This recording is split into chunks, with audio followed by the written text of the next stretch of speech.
Hello viewers, welcome to Swarali audio stories. నేను మీ స్వరాలి.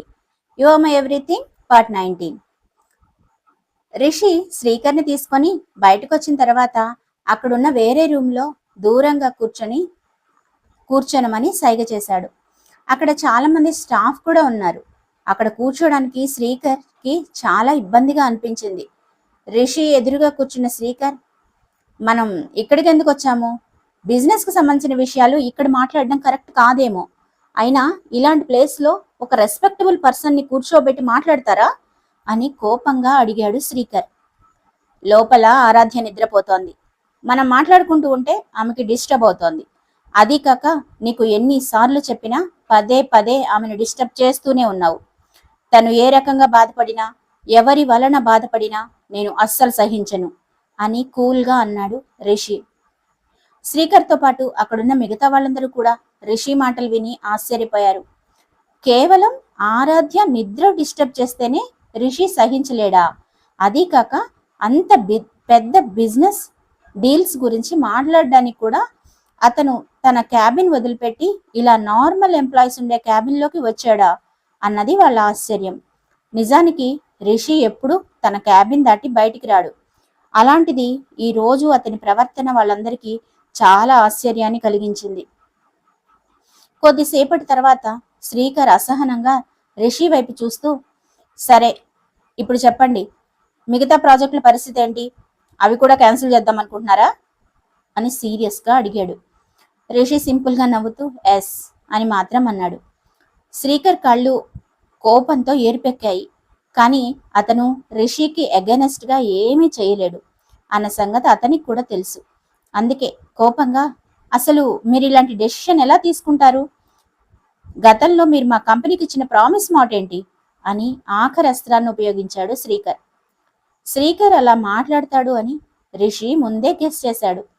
అతను వెటకారంగా శ్రీకర్ వైపు చూస్తూ, నేను మీ కంపెనీకి ప్రామిస్ చేస్తున్నట్లుగా నాకు గుర్తులేదే. నాకు తెలిసి నేను ఎవరికి ఎలాంటి ప్రామిస్లు చేయలేదు. మరి మీరు ఇలా మాట్లాడుతుంటే నాకు చాలా ఆశ్చర్యంగా ఉంది అన్నాడు రిషి. నేను మాట్లాడేది మీ తాతగారు మా కంపెనీకి చేసిన ప్రామిస్ గురించి. మన రెండు కంపెనీల మధ్య డీలింగ్స్ మీ తాతగారి హయాం నుంచి నడుస్తున్నాయి. మరి సడన్ గా ఈరోజు వాటిని క్యాన్సిల్ చేయడం వెనకాల అర్థం ఏంటి అని కొంచెం కోపంగానే అన్నాడు శ్రీకర్. ఆ విషయం గురించి నువ్వు వెళ్ళి మా తాతగారితో మాట్లాడుకోవచ్చు. ఇప్పుడు ఈ కంపెనీ నాది. దీనిని నేను రన్ చేస్తున్నాను. ఎవరితో డీలింగ్స్ ఉంచుకోవాలో, ఎవరితో కట్ చేసుకోవాలో, ఏ ప్రాజెక్టులు ఓకే చేయాలో, ఏది రిజెక్ట్ చేయాలో అంతా నా ఇష్టం, అంతే కదా అని కూల్గా అన్నాడు రిషి. శ్రీకర్ పళ్ళు పటపట కొరుకుతూ, మీరు ఇప్పుడు తీసుకున్న డెసిషన్కి ఖచ్చితంగా ఫలితం అనుభవిస్తారు. ఆ తర్వాత ఎంత పశ్చాత్తాపడ్డా ప్రయోజనం ఉండదు అని కోపంగా అన్నాడు. రిషి నిర్లక్ష్యంగా నవ్వుతూ, ఏంటి బెదిరిస్తున్నావా? చూద్దాం, ఏం చేసుకుంటావో చేసుకోపో అని అన్నాడు. అలా వాళ్ళిద్దరూ మాట్లాడుతూ ఉన్నప్పుడే డాక్టర్ ఇచ్చిన మందులు తీసుకొని హర్ష అక్కడికి వచ్చాడు. రిషి లేచి అతని చేతుల్లోంచి మెడిసిన్ తీసుకొని, హర్ష, నువ్వు మిస్టర్ శర్మని తీసుకొని మన ఫైనాన్స్ డిపార్ట్మెంట్కి వెళ్ళి అక్కడ సెటిల్మెంట్స్ అన్ని క్లియర్ చేసాయి అని బేస్ వాయిస్తో చెప్పాడు రిషి. ఆ తర్వాత అతని శ్రీకర్ భుజం మీద చిన్నగా తట్టి, డోంట్ వరీ మిస్టర్ శ్రీకర్, నేను ఇంకా 2 ప్రాజెక్టులని క్యాన్సిల్ చేయలేదు. శర్మ ఎంటర్ప్రైజెస్ బతకడానికి బహుశా అవి చాలనుకుంటాను. ఒకవేళ మీరు భవిష్యత్తులో మీ ప్రవర్తన ఏదైనా తేడాగా ఉంటే వాటి గురించి కూడా ఆలోచించాల్సి వస్తుంది అని తన క్యాబిన్లోకి వెళ్తూ ఆగి మరోసారి వెనక్కి తిరిగి హర్షతో, హర్ష, ఒక్క విషయం బాగా గుర్తుపెట్టుకో. ఈసారి మిస్టర్ శ్రీకర్ శర్మ నా పర్మిషన్ లేకుండా నా క్యాబిన్లోకి రాకూడదు. ఒకవేళ వస్తే పరిణామాలు తీవ్రంగా ఉంటాయి అని సీరియస్గా అన్నాడు రిషి. ఆ వార్నింగ్ హర్షకి ఇచ్చింది కాదు, తనకే అన్న సంగతి శ్రీకర్కి అర్థమైంది. అలా చెప్పిన తర్వాత రిషి తన క్యాబిన్లోకి వెళ్ళిపోయాడు. అతను తన క్యాబిన్లోకి వెళ్ళేటప్పటికి ఆరాధ్య ఇంకా నిద్రపోతూనే ఉంది. ఆమె ఇన్నోసెంట్ ఫేస్ చూసి ఆమె పక్కనే కూర్చుని ఆమె చేతిని తన చేతుల్లోకి తీసుకొని తదేకంగా ఆమె వైపే చూస్తూ ఉండిపోయాడు రిషి. ఆమెను అలా చూస్తూ ఉంటే రిషికి మొదటిసారి ఆరాధ్యను చూసిన రోజు గుర్తొచ్చింది. రిషి తన పై చదువుల కోసం ఇండియా వదిలిపెట్టి ఫారెన్ వెళ్ళాడు. నిజానికి అతనికి ఫారెన్ వెళ్ళడం అస్సలు ఇష్టం లేదు. అయిష్టంగానే అతను ఎయిర్పోర్ట్లో విమానం ఎక్కడానికి వెళ్ళాడు. బిజినెస్ క్లాస్లో ఫ్లైట్ ఎక్కుతున్నప్పుడు ఒక అందమైన అమ్మాయి సడన్ గా అతని దృష్టిని ఆకర్షించింది. అన్ని రోజుల్లో అతను ఎవరిని అంతగా ఇష్టపడలేదు. ఆ అమ్మాయి అంతగా నచ్చేసింది అతనికి. ఆమె మీద నుంచి అతను చూపు తిప్పుకోలేకపోయాడు. ఇద్దరు వేర్వేరు కంపార్ట్మెంట్లు అవడంతో ఆ తర్వాత ఆమె కనిపించలేదు. దిగేటప్పుడు ఆమె కనిపిస్తుందేమోనని ఎయిర్పోర్ట్ మొత్తం వెతికాడు, కానీ ఆమె అతనికి ఎక్కడా కనిపించలేదు. కొద్దిసేపు ఆమె కోసం అక్కడ వెతికి ఆ తర్వాత అతను కారెక్కి వెళ్ళిపోయాడు. కొద్ది రోజులు గడిచిపోయాయి. సాధారణంగా ధనవంతులైన కుటుంబాలకు చెందిన కాలేజ్ స్టూడెంట్స్ ఉండడానికి విఐపి గదులే ఇస్తారు. రిషి కూడా అక్కడే ఉండేవాడు. అంతలో కాలేజ్ యానివర్సరీ వచ్చింది. అందరూ స్టూడెంట్స్ పాల్గొనవలసి వచ్చింది. రిషి అందులో పార్టిసిపేట్ చేయడానికి అతనికి ఇష్టపడలేదు. అందుకే అతను ఒంటరిగా ఓ పక్కన కూర్చొని జరిగేదంతా చూస్తూ ఉన్నాడు. అతను ఏదో ఆలోచిస్తూ ఉండగా సడన్ గా రిషి భుజం మీద ఒక చెయ్యి పడింది. ఏయ్ రిషి, నువ్వు ఇక్కడ ఒంటరిగా కూర్చొని ఏం చేస్తున్నావు అని అడిగాడు. రిషి వెనక్కి తిరిగి చూస్తుంటే అక్కడ అతని బెస్ట్ ఫ్రెండ్ సిద్ధార్థ నిలబడి ఉన్నాడు. వాళ్ళది కూడా రిషి వాళ్ళ సిటీలోనే ఒక గొప్ప బిజినెస్ కుటుంబమే. అతని తండ్రి నందన్, సిద్ధార్థ, రిషి ఇద్దరూ ఒకే ఏజ్ వాళ్ళు. ఫ్యామిలీ ఫ్రెండ్స్ కూడా అవడంతో చిన్నప్పటి నుంచి కలిసిమెలిసి పెరిగారు. స్కూల్ ఎడ్యుకేషన్ మాత్రమే కాదు, కాలేజీలో, ఇప్పుడు అబ్రాడ్లో కూడా ఇద్దరూ కలిసే వచ్చారు. ఒకే కాలేజీలో జాయిన్ అయ్యారు. ఒక రకంగా చెప్పాలంటే వాళ్ళిద్దరూ చాలా బెస్ట్ ఫ్రెండ్స్. ఇప్పుడు సిద్ధార్థని రిషి దగ్గరికి వచ్చి, ఏంటి మచ్చా, నీ చుట్టూ ఇంత కలరింగ్ ఉంటే ఇలా సైలెంట్గా కూర్చోవడం ఏం బాలేదు. ఆ అమ్మాయిలు చూడంత బాగున్నారో. వాళ్ళందరూ నీతో మాట్లాడడానికి చాలా యాంగ్జైటీగా ఉన్నారు. కానీ నువ్వు చూస్తే బోరింగ్ పర్సన్ లాగా ఇక్కడ ఒక్కడవే కూర్చొని ఉన్నావు అని అన్నాడు సిద్ధార్థ. నాకు ఇలాంటివన్నీ ఇంట్రెస్ట్ ఉండదని నీకు బాగా తెలుసు కదా అని కోపంగా అన్నాడు రిషి. రిషి మాటలకు సిద్ధార్థ సైలెంట్ అయిపోయాడు. ఆ తర్వాత వాళ్ళిద్దరూ క్యాజువల్గా ఒకరితో ఒకరు మాట్లాడుకుంటూ ఉంటే రిషి కళ్ళు ఒక చోట ఆగిపోయాయి. రిషి మరోసారి పరీక్షగా చూశాడు. దాదాపు అతను ఎయిర్పోర్ట్లో చూసిన అమ్మాయి గురించి మర్చిపోయాడు. కానీ ఆ అమ్మాయి ఇప్పుడు అక్కడ అతనికి కనిపిస్తుందని కానీ తనని మళ్ళీ చూస్తానని కానీ రిషి అస్సలు అనుకోలేదు. ఆమెను అక్కడ చూసి రిషి ఒక్క క్షణం ఆశ్చర్యంతో నోరు తెరిచి అలాగే ఉండిపోయాడు. కొద్దిసేపటి తర్వాత రిషి ఆ అమ్మాయి వైపు చూపిస్తూ సిద్ధార్థతో, ఆ అమ్మాయి పేరు నీకు తెలుసా?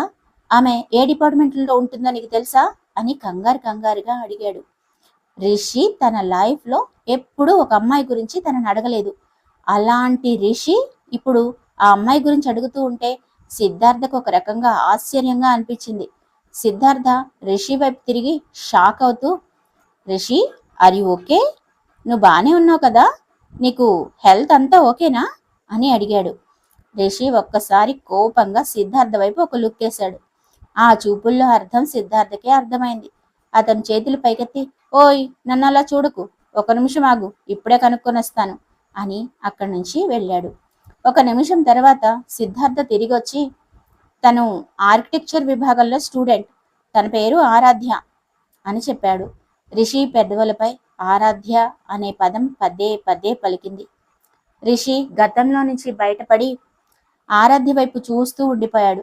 అంతలో రిసెప్షనిస్ట్ లోపలికి వచ్చి, సార్, సాక్షి మేడం మీకు 2 times కాల్ చేశారు, మీరు లిఫ్ట్ చేయలేదట, ఒకసారి కాల్ చేయమని చెప్పమన్నారు అని చెప్పి వెళ్ళిపోయాడు.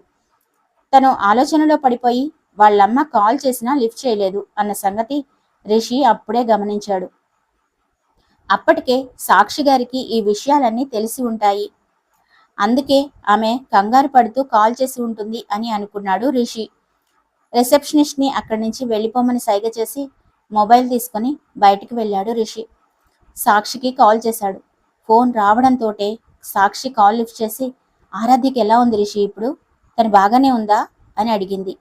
రిషి ఒక్కసారి ఆరాధ్య వైపు చూసి, హా అమ్మా, తను బాగానే ఉంది, నిద్రపోతోంది అని చెప్పాడు. సాక్షి ఊపిరి పీల్చుకొని, జరిగిన విషయం తెలిసినప్పటి నుంచి చాలా బాధపడుతోంది, అక్కడ అసలు ఏం జరిగిందో తెలుసుకోవాలని రిషికి కాల్ చేసింది. కానీ అతను ఫోన్ లిఫ్ట్ చేయలేదు. అందుకే ఆమెకి చాలా కంగారుగా అనిపించింది. సరే రిషి, మీరిద్దరూ ఎప్పుడు ఇంటికి వస్తున్నారు అని అడిగింది సాక్షి. తను పడుకుందమ్మా, లేవగానే ఇద్దరం ఇంటికి వచ్చేస్తాం అని చెప్పాడు రిషి. సరే, మీకోసం నేను వెయిట్ చేస్తూ ఉంటాను అని చెప్పి ఫోన్ కట్ చేసింది సాక్షి. టైం సాయంత్రం 5 గంటలు దాటింది. కానీ ఆరాధ్య ఇంకా నిద్రపోతూనే ఉంది.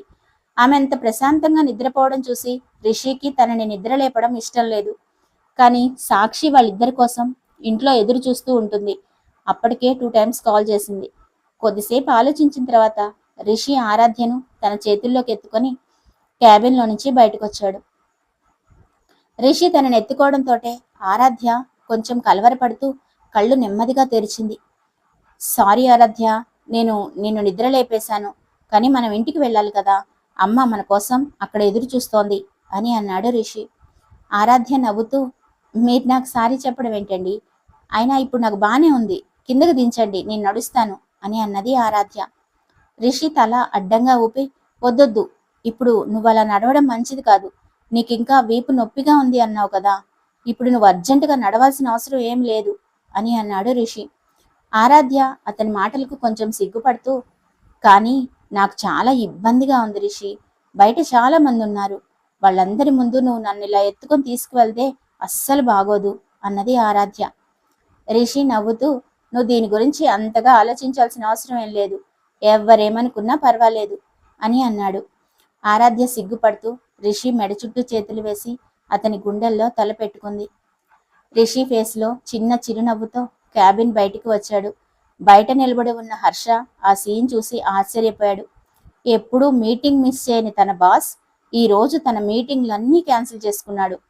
రిషి జీవితంలో అకస్మాత్తుగా వచ్చిన ఈ మార్పు చూసి హర్ష చాలా సంతోషించాడు. హర్ష పక్కనే నిలబడి ఉన్న రిసెప్షనిస్ట్ అతని భుజం మీద చేయి వేసి, మిస్టర్ హర్ష, ఆ అమ్మాయి ఎవరు? బాస్ అసలు ఎందుకు అంత ఇంపార్టెన్స్ ఇస్తున్నారు తనకి అని అడిగాడు. హర్ష చిన్నగా నవ్వి, తను మన లేడీ బాస్ అని చెప్పాడు. రిసెప్షనిస్ట్ ఆశ్చర్యంగా, ఏంటి అని అడిగాడు. అవును, నేను చెప్పింది నిజమే, నువ్వు ఆ మౌనికకి హెల్ప్ చేయకపోవడం నీ అదృష్టంగా భావించు, లేకపోతే ఈ పాటికి ఏం జరిగి ఉండేదో కనీసం నువ్వు ఊహించని కూడా ఊహించలేవు అని కూల్గా అన్నాడు హర్ష. రిసెప్షనిస్ట్ కూడా అది నిజమే అనిపించింది. ఆ తర్వాత అతను అక్కడి నుంచి దూరంగా వెళ్ళిపోయాడు. స్టోరీ కనుక నచ్చినట్లయితే ఛానల్ని సబ్స్క్రైబ్ చేసుకోండి. అలాగే చిన్న లైక్ చేసి ఒక కామెంట్ పెట్టండి. మీరు కామెంట్ పెడితే నాకు ఇంకా ఉత్సాహంగా స్టోరీ ఇవ్వాలి అనిపిస్తుంది.